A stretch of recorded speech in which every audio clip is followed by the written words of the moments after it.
Well, hi YouTubers, this is part of 365 100 books, and I swear to God, sometimes I deserve a medal for what I have to put myself through, even though I put myself through this because I don't know why. Now, obviously, okay, when it came to sorting out my book stack of my to-do books, I thought it'd be fun to do reviews of them. Share love, share literature. I won't call this literature, but I don't know why I have this, but I do. Now, I'm going to give you a bit of history. Now, back in 1997, when this film came out, I worked in a cinema. I was 17, approaching 18. And, it was, so it was a very small cinema. And my job basically was to clean a place, just sort out the screens, sort out the people. Good place to really learn about people working in a cinema. And I got paid to watch films. Best job ever, really. I saw it, but this film I saw a lot. There are some films in this world I can quote.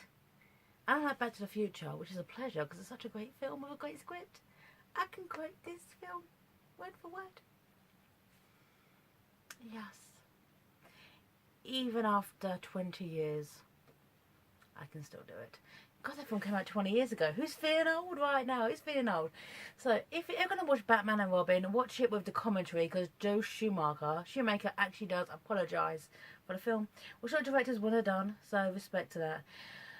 Now, my problem with Batman and Robin is that it has quite a lot of talent in that film and it's wasted with a stupid script and stupid dialogue and stupid motivations. And it's just stupid.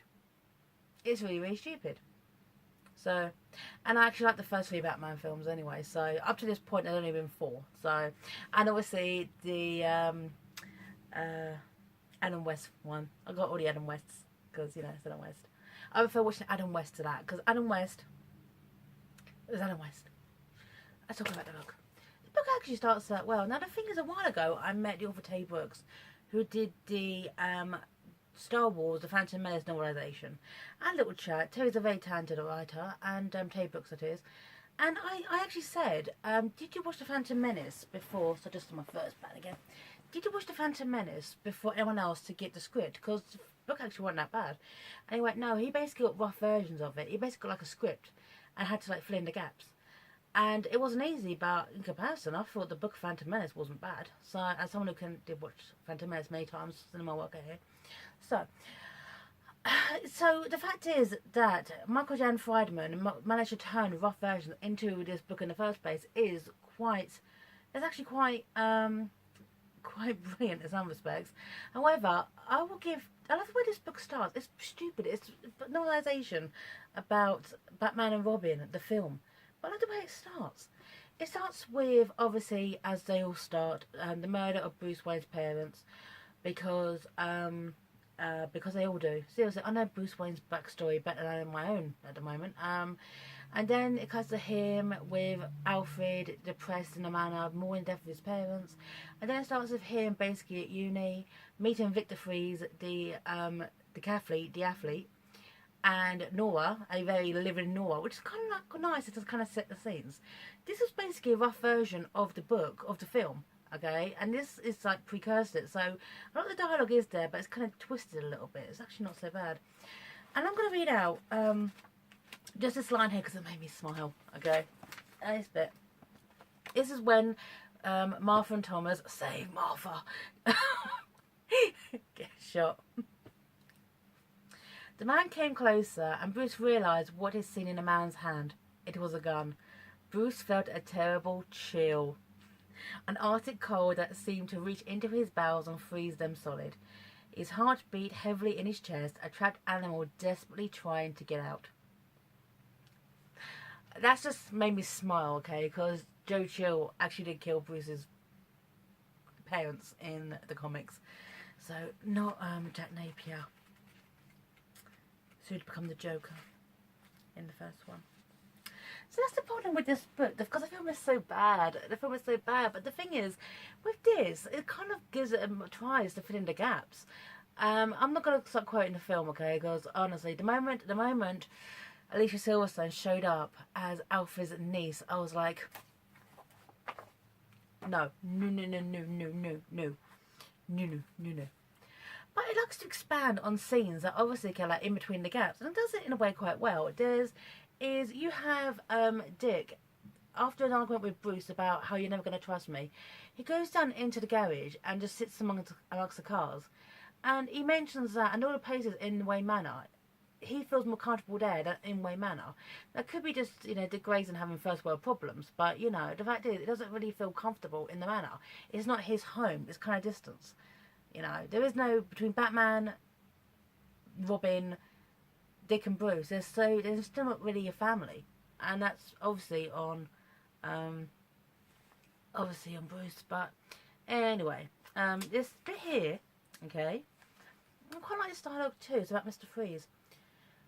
They're talking about their wedding day. It was a deep, passionate kiss, much to the embarrassment of the presiding clergyman, but they didn't care. They were in love. Abruptly, the scene switched. Freeze and his wife were playing with a puppy in a field somewhere. Upstate New York, he thought, or was it New Hampshire? It was the height of summer, judging by the brightness of the light and the cut of their clothes. What was the dog's name again? He thought for a moment. Sunshine, Sunspot, something like that. It was getting harder and harder for Freeze to remember such things. Okay? But straight after this, this is in the film, is when the guy comes in, Frosty comes in, okay? And Freeze shoots him ice cold and says, "Hey, don't people talk during the movie?" Yeah, and that is my bad Arnold Schwarzenegger impression there. Therein lies a problem. I think that Michael J. Friedman was being a bit sarcastic with his writing. This is sarcastic writing. And, he knows his Batman metaphors quite well. He's obviously doing a job writing a book. But he's being very, very sarcastic with it at the same time. He's using the same dialogue, but I think he's slipping in his own feelings about this concept within it. Okay, there's this line here, okay, which kind of really, really, really kind of think shows how he feels. Actually, also the next page. Batman didn't like to show himself in public places, preferring to remain a creature of uncertain reality, an urban legend of sorts. If he was never pinned down, never defined, that legend could continue to grow. It could insinuate itself into the dark heart of the city. So when he confronted a bunch of hoods in a lonely alley, it wasn't a man they faced, it was whatever they imagined him to be. And that was usually far more terrifying than anything he could become in truth. It's actually some pretty good dialogue. It's just surrounded by this stupid idea that became Batman and Robin. It's kind of like, I've got this dialogue, I've got to try to work it into a book, and it's not that great. And the thing is, though, when it's not the script, when it's not a Kyver Goldsman screenplay, and it's just Michael Dan Friedman's words, it works really, really well. So as they bring in the dialogue, you're like, oh, yeah. So overall, okay, this is actually a well-written book based on a pile of crap. Because it's got some really, really good dialogue, and it has some actually nice humane moments that we didn't see in the film, because they were all Michael Jan's inventions. So anyway, 20 years after I saw the film, I went back to it one last time. So anyway, this is Batman and Robin, the novelization. Read it if you're a completist. The same reason I own Batman and Robin on Blu-ray. I'm a completist. I had the rest. But this book is...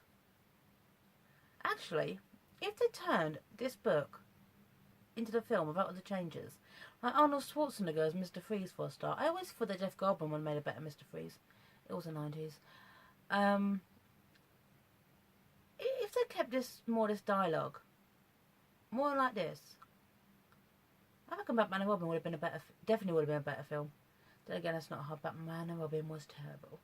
So anyway, Physics 100 books. I'm signing off. Bye now.